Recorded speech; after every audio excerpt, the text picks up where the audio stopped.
Welcome to Noon Wednesday. I'm Marissa Wojcik, multimedia journalist with Here and Now on PBS Wisconsin. Today is February 9.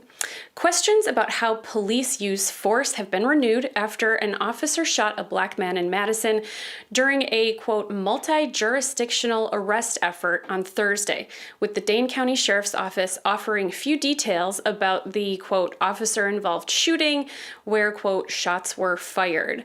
Here to discuss her reporting on this is Emily Hamer, a criminal justice reporter from the Wisconsin State Journal, and thanks so much for joining. Yeah, thanks so much for having me. So, who is Quadron Wilson? What can you tell us about the man who was shot by law enforcement officers? Yeah, so he's 38, and we don't know much about. I haven't talked to him yet, but I did talk with his family, and they just are really concerned about him and his safety.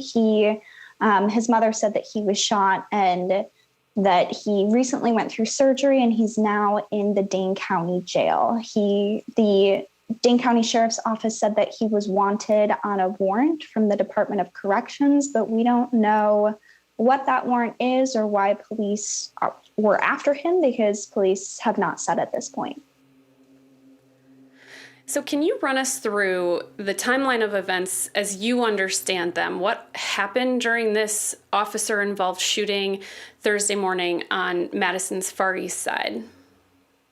Yeah, so this information is all coming from Wilson's mother, because police haven't said much at all about what has happened. The shooting happened a little after 8 a.m. in Madison at an intersection. We do know that for sure. Wilson's mother said that Wilson told her in a brief conversation that he had pulled up to a stoplight and a truck in front of him backed up into his vehicle, and then another truck kind of sandwiched him from behind. And then he realized that the occupants were undercover officers, and they came out and started yelling for him to put his hands up. She said that Wilson said they broke his windows, and he put his hands up on the dash, up on the steering wheel right away. And he said that they just started shooting at him. So that is Wilson's account of the shooting as told to me by his mother. So I don't know much more about it other than that, because police are not providing very many details at all. There is a video of the aftermath of the shooting, and it doesn't show the shooting itself, though, but it shows a lot of law enforcement around this sandwiched vehicle, and it shows a man being pulled on a stretcher into an ambulance. And you said law enforcement haven't said much about this, but of what they have said, can you share, at least even the smallest of details? Are they responding to your inquiries, and are they giving any indication of when they might provide more details to the public? Not really at all, no. They provided a brief update yesterday morning where they finally confirmed that the man who was shot was Quadron Wilson. And before that, they had only said that it was a 38-year-old man. Other than that, they're saying that it was an officer-involved shooting in which shots were fired. They haven't even confirmed that police were the ones to shoot Wilson. We do know that Madison police were assisting the Wisconsin Department of Justice's Division of Criminal Investigation in an arrest. Madison police did not fire any weapons at all. They got in an update on Monday, I believe, that they said that they didn't even see the shooting happen. They were on the perimeter. So it seems pretty clear that it was an officer with the Division of Criminal Investigation. That is what Wilson's mother said, but police authorities have not given us that information yet, nor said who the officer was who shot Wilson. It could even maybe be more than one officer. In your experience as a criminal justice reporter, is that standard practice that at this point, in a case that's kind of murky and has the potential to be upsetting to the public, that there is no more details other than these very, very vague phrases being said? And do you think that police should be providing more information regardless? I definitely think that police should be providing more information to the public on this. I don't know exactly what standard practice is. I do think that police reporting and holding the police accountable is something that my colleague Chris Rickert has done a little bit more of while I've focused on the prison system. So he definitely knows more about that and the history of that. But I think from his reporting, they typically let us know a little bit quicker than this, the details of the shooting. But there was an incident last fall when authorities used this kind of murky language, and they made it seem like a suspect shot police when really it was police officers who had fired their weapons. And so they have used this kind of murky language in the past that has confused things in the initial stages.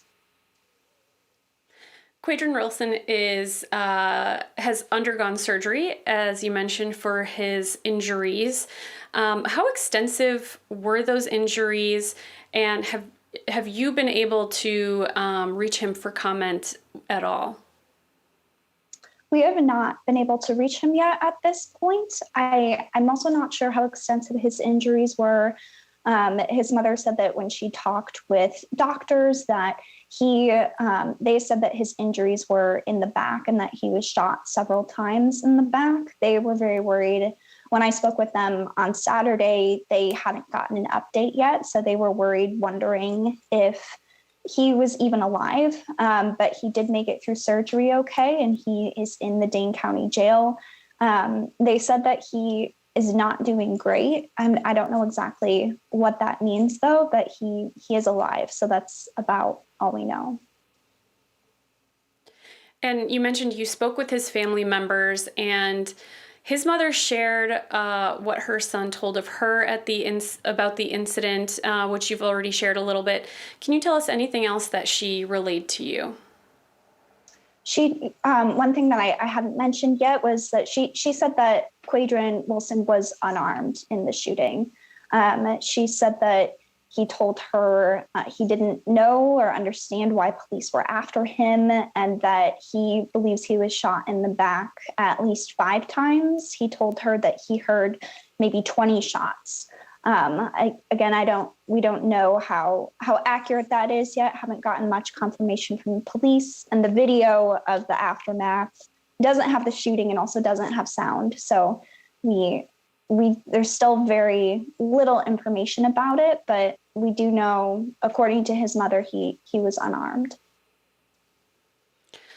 Now, again, in your experience as a criminal justice reporter, have you come across anything that looks like this before? 2 trucks backing in and forward into a car to sandwich them in the morning daylight in public, and it's the office of it's DCI agents that are doing this. Does this seem out of the ordinary of a situation for what he was potentially wanted for? Mm-hmm.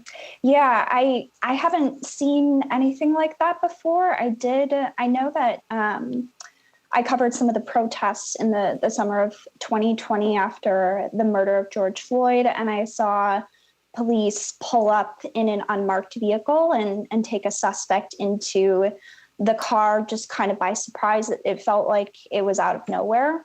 It's not the exact same thing, but I have seen them before when they're making an arrest, they want to be able to use the element of surprise to limit situations like what happened where it ends up in a shooting. Obviously that didn't work here, but I have seen surprise tactics used before. I'm not sure how unusual this method is, though.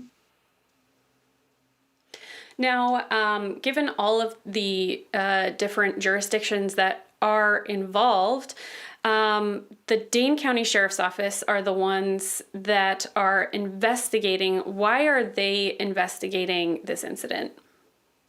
Yeah, so it's a little confusing, but so Madison police they were on scene, they were helping, but they didn't see the shooting. The Wisconsin Department of Justice's Division of Criminal Investigation, it was their arrest, it was their incident.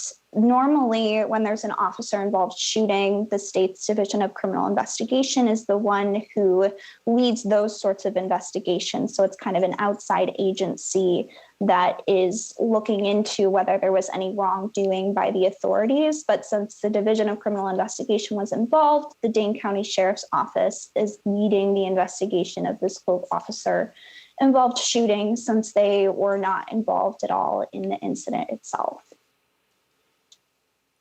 And Wilson's brother is saying that race is a factor, at least as to why information from law enforcement is minimal and vague. As you just mentioned, the murder of George Floyd and other cases created a lot of criticism for both law enforcement response and the media and how they cover. And how these investigations are led, how they're communicated. Has this impacted your approach in this specific story? I think in this story, just knowing what happened with George Floyd, I think that it made us want even more to be really aggressive in pursuing this and getting as much information as we can, especially since police weren't even saying that they were the ones who shot Wilson. So it wasn't just me, my colleague Chris Rickert as well was really pushing officials to try to give us some sort of information, just anything a little bit more about what had happened. And he was the one who, Chris was the one who found the family members and got in touch with them. And we really were trying to convince them to talk with us about what they knew what happened, just so that the public could know anything more about this shooting. Because I think that it's really important when police shoot someone for the public, the taxpayers, to know what happened and why. What stands out to you about this case? I think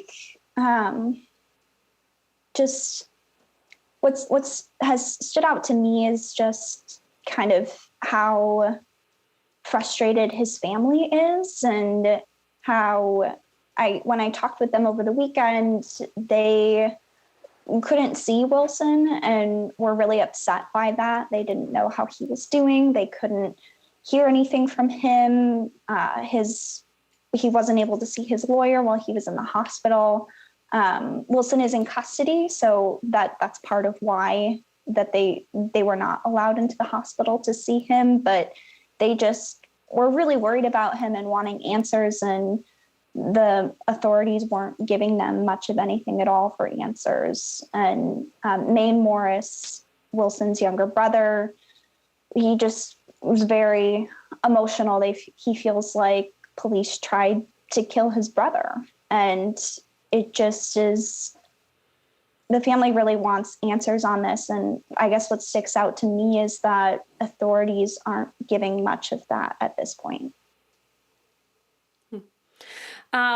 So will there be more reporting on this as details emerge? Yeah, for sure.